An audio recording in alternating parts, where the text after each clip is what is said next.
नमस्कार दोस्तों, मैं उदय कुमार दोस्तों, आपका दोस्त। और आज हम दोस्तों जानेंगे नई टेक्नोलॉजी के आए हुए इन्वर्टर एसी में आने वाली समस्याओं को कैसे दूर करें। और आए दिन कमेंट्स आते रहते हैं कि इन्वर्टर एसी में ये समस्या है, इन्वर्टर एसी में ये एरर आ गया, इन्वर्टर एसी में ये प्रॉब्लम हो गई। तो उन एररों को, उन प्रॉब्लम को कैसे दूर किया जाए, आज का वीडियो इसी टॉपिक के ऊपर है। तो आई होप दोस्तों ये वीडियो आप लोगों को पसंद आएगा और उम्मीद करता हूँ ये जो मैं आपको समझाने की कोशिश कर रहा हूँ आप समझ पाएंगे। दोस्तों आज का जो टॉपिक है वो है इन्वर्टर एसी में एरर के बारे में। तो हमारे इन्वर्टर एसी में दोस्तों आए दिन देखते रहते हैं डिस्प्ले के ऊपर कभी कुछ न कभी कुछ एरर आते रहते हैं। और ये एरर क्यों आते हैं और इनका क्या सलूशन है, इन्हें कैसे दूर किया जाए, तो आज हम इसी वीडियो में जानेंगे। और दोस्तों एरर आने के मुख्यतः 3 से 4 कारण होते हैं जिस वजह से हमारे सिस्टम में एरर आता है। और एक बात समझने की बात दोस्तों ये है कि इन्वर्टर एसी हो चाहे नॉर्मल एसी हो, इनको चलने के लिए वोल्टेज चाहिए। अब हमारे पुराने मॉडलों में एसी वोल्टेज पे मैक्सिमम सारा काम वर्किंग होता था, मगर दोस्तों इन्वर्टर एसी के अंदर एसी से ज़्यादा डीसी में ही आपका वोल्टेज का जरूरत पड़ता है। और हमारे उन इन्वर्टर एसी के अंदर इस तरीके से उसकी डिजाइनिंग, उसके फंक्शन बनाए गए हैं, उसके कंपोनेंट बनाए गए हैं कि अगर उनको वोल्टेज से अगर कोई भी समस्या अगर आती है तो हमारा यूनिट एरर शो करता है। तो दोस्तों वो सारा प्रोसेस हमारा एक वोल्टेज के ऊपर ही डिपेंड करता है कि आखिर हमारे यूनिट में एरर क्यों आता है। तो 60% दोस्तों वोल्टेज को लेकर रहेगा। और नॉर्मली पार्ट को लेके भी कई बार हमारे इन्वर्टर एसी के अंदर ऐसे ऐसे पार्ट होते हैं जो कि time to time working proper नहीं कर पाते, तो हमारा सिस्टम एरर देता है। तो आओ दोस्तों देखें कि हमारे यूनिट में एरर आने के क्या क्या कारण होते हैं। तो दोस्तों देखेंगे यहाँ पर सबसे पहले दोस्तों जो नॉर्मली टेक्नीशियन होते हैं परेशान होते हैं कि हमारा कम्युनिकेशन एरर को लेके। तो कम्युनिकेशन एरर को लेने से पहले ही, समझने से पहले हमें ये समझना पड़ेगा कि वोल्टेज के बारे में।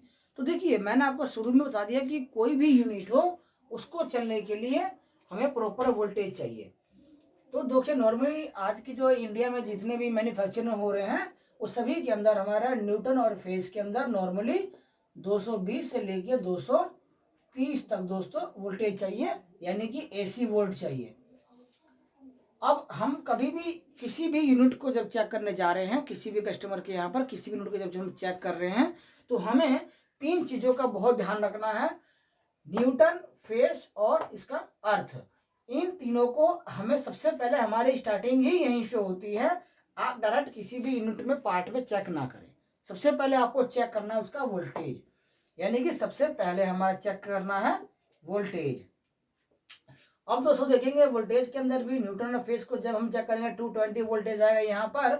और जब हम लोग उसका अर्थ चेक करेंगे तो देखिए हमने इसको चेक किया तो हमारे पास 220 आ गया।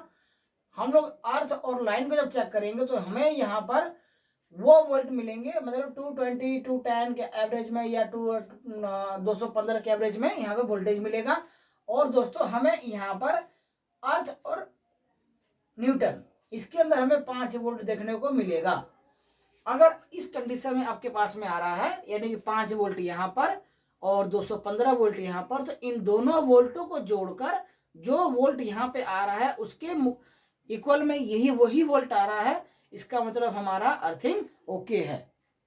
अगर अगर यहाँ पर 30 वोल्ट 40 वोल्ट 50 वोल्ट आ रहा है और यहाँ पर इसकी वोल्टेज कम हो रही है, 200 वोल्ट के एवरेज में आ रहा है और यहाँ पर 50 वोल्ट आ रहा है, इसका मतलब आपकी अर्थिंग प्रॉपर नहीं है, रूम के अंदर कहीं ना कहीं डिस्टर्बेंस है वायर के अंदर। तो दोस्तों सबसे पहले स्टार्टिंग ही हमारी यहाँ से होती है वोल्टेज से। तो सबसे पहले हम लोग वोल्टेज चेक करेंगे, क्योंकि सबसे बड़ा यही वोल्टेज होता है जो हमारे कम्युनिकेशन एरर में जाके समस्या क्रिएट करता है। ठीक है दोस्तों, अब देखेंगे कम्युनिकेशन कभी भी एरर चेक करने के लिए हमें सबसे पहले, आजकल जितने भी इन्वर्टर एसी आ रहे हैं, हर कंपनी अपने इन्वर्टर एसी के मॉडल के हिसाब से उसके एरर भी चेंज हो जाते हैं और उसका नाम भी चेंज हो जाता है। तो हर कंपनी का एरर अलग अलग होता है, एलजी का अलग है, सैमसंग अलग है, वोल्टास का अलग है, गोदरेज का अलग है। सभी कंपनियां अपने अपने मॉडल के हिसाब से एरर का भी नाम चेंज करती हैं और उसका कोड चेंज कर देती हैं। तो दोस्तों देखेंगे नॉर्मली हमारे यहाँ पर 3 से 4 तरह के एरर के बारे में बात किया गया है। एक तो ई कैटेगरी वाले दोस्तों देखेंगे यहाँ पे कैटेगरी एरर का। तो नॉर्मली हमारे पास दोस्तों जो कैटेगरी मिलती है, 3 तरह की कैटेगरी मिलती है। ई कैटेगरी वाले एरर और एफ एल एम कैटेगरी वाले एरर मिलेंगे आपको, और पी से एरर वाले मिलेंगे। तो नॉर्मली हमें दोस्तों 3 तरह के एरर हमें मिलेंगे हमारे वोल्टास के एसी के अंदर। और देखेंगे हमारे ई एरर वाले में E2, E6, E8, E3 मतलब इस तरह के एरर मिलेंगे। यहाँ पर भी P5, P4 इस तरीके से हमें L4, तो हमें इस तरीके के एरर देखने को मिलते हैं। और नॉर्मली एरर दोस्तों तभी आता है जब कोई भी दूसरा पार्ट और फर्स्ट पार्ट सेकंड पार्ट से आपस में इन लोगों का कम्युनिकेशन नहीं हो रहा है, यानी आपस में कहीं ना कहीं इन लोगों की कंटिन्यूटी टूट रही है, तभी हमारा सिस्टम एरर शो करता है।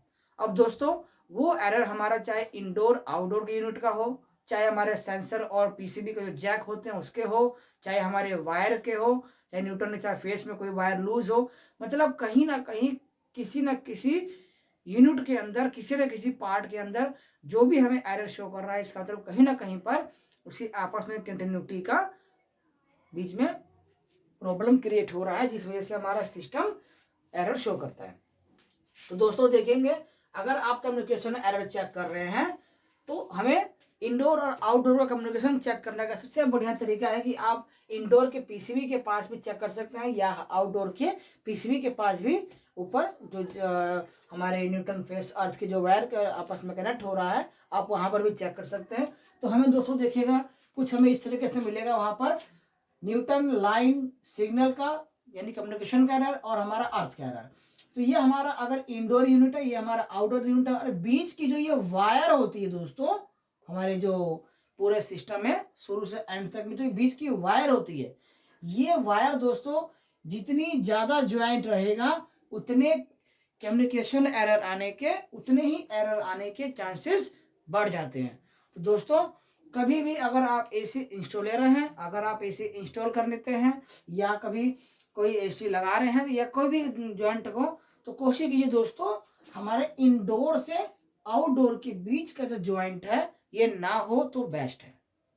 तो दोस्तों ये वायर ही हमारा बीच में कम्युनिकेशन का एक रीजन बनता है। अगर हमारा कहीं पर कोई भी बीच में वायर अगर कट है तो हमारा कम्युनिकेशन का एरर हमारे यूनिट में शो कर देगा। अगर ये प्रॉपर तरीके से वायर कनेक्टेड है आपस में तो जाहिर से दोस्तों कम्युनिकेशन एरर का जो प्रॉब्लम है कम आएंगी।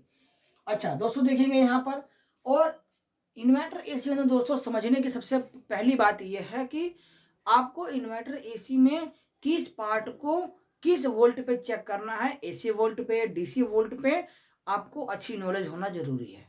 अगर दोस्तों आपको ये नहीं मालूम होगा कि किस पार्ट को कौन से वोल्ट पे चेक करना है, एसी वोल्ट पे चेक करना है कि डीसी वोल्ट पे चेक करना है, तो आप उसका सोल्यूशन नहीं निकाल पाएंगे।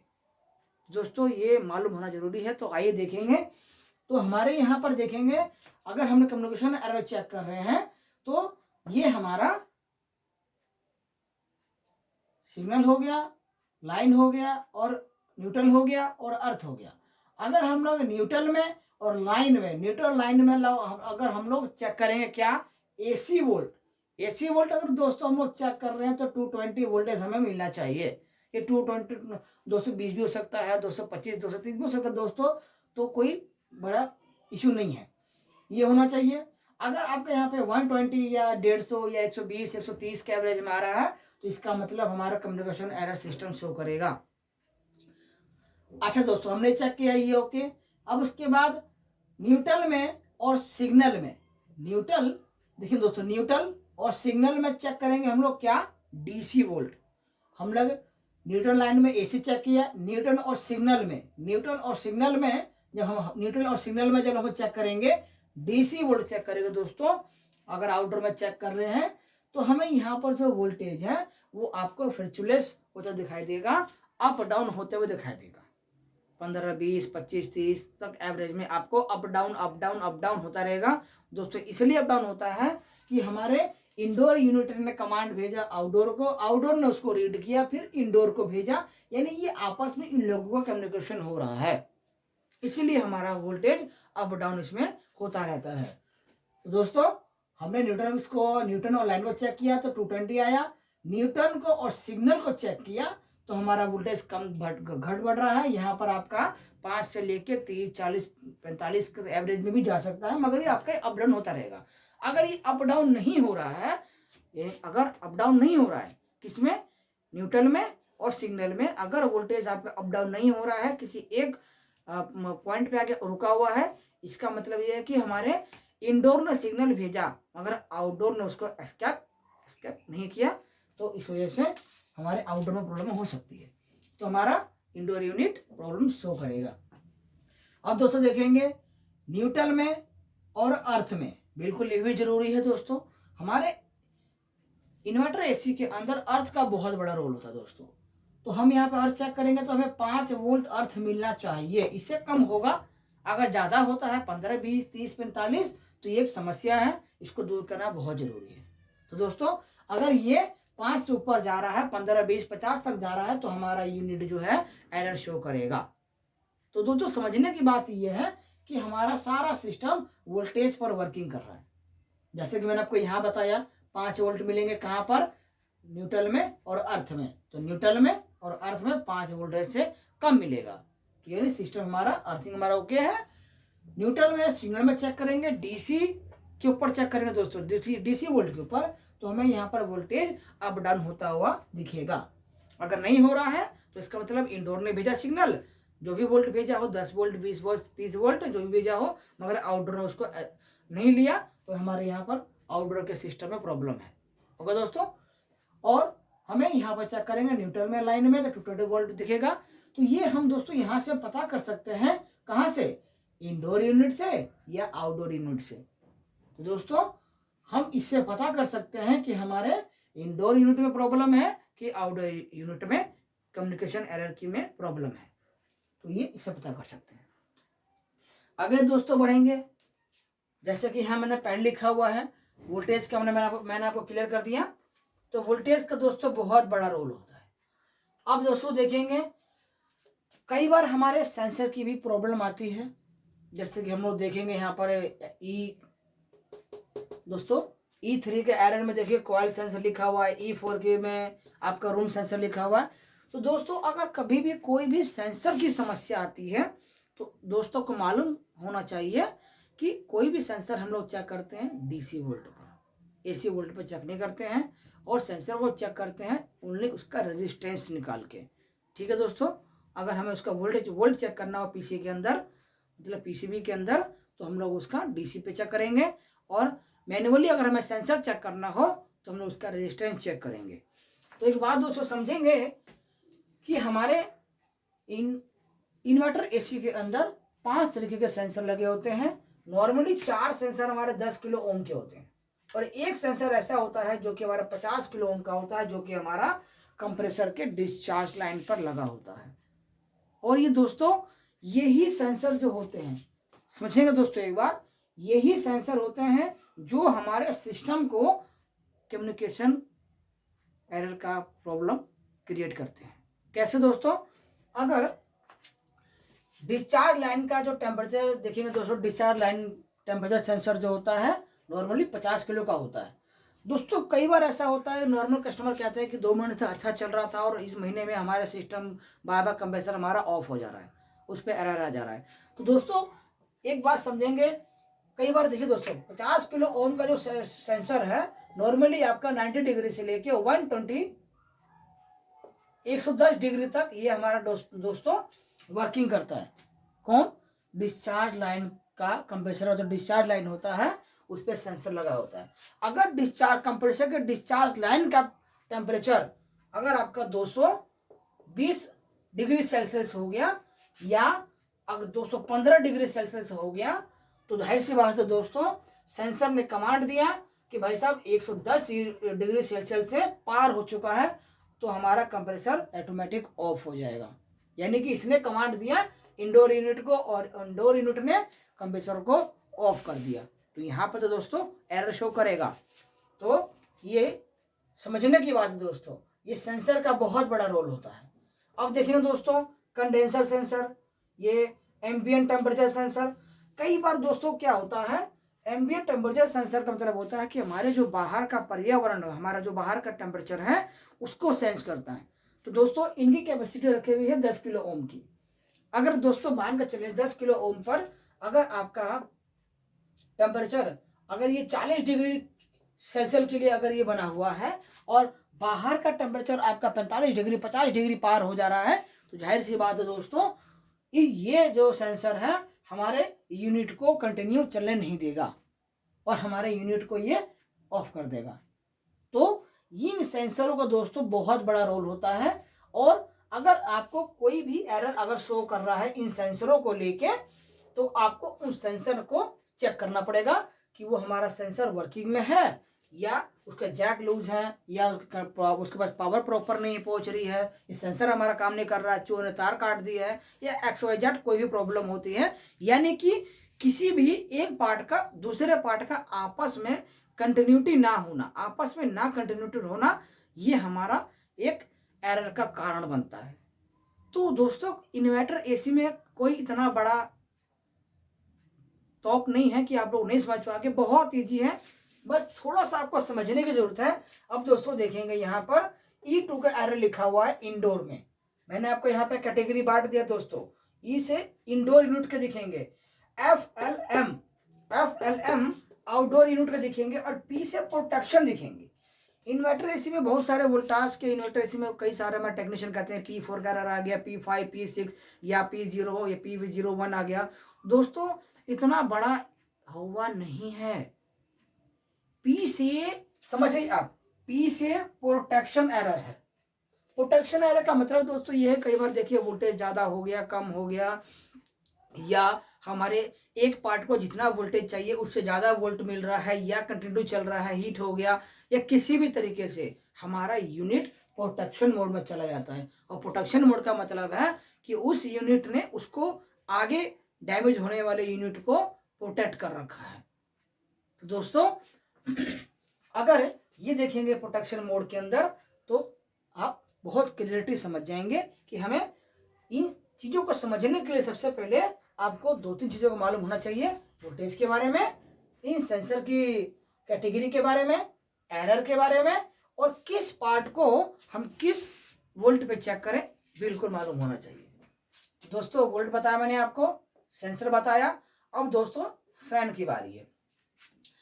कई बार दोस्तों देखिए हमारा क्या होता है, सेंसर ओके होता है, वोल्टेज ओके होता है और फिर भी हमारा सब कुछ ओके होते हुए भी हम लोग कहते हैं भाई कि हमारे सिस्टम में एरर आ रहा है बार बार।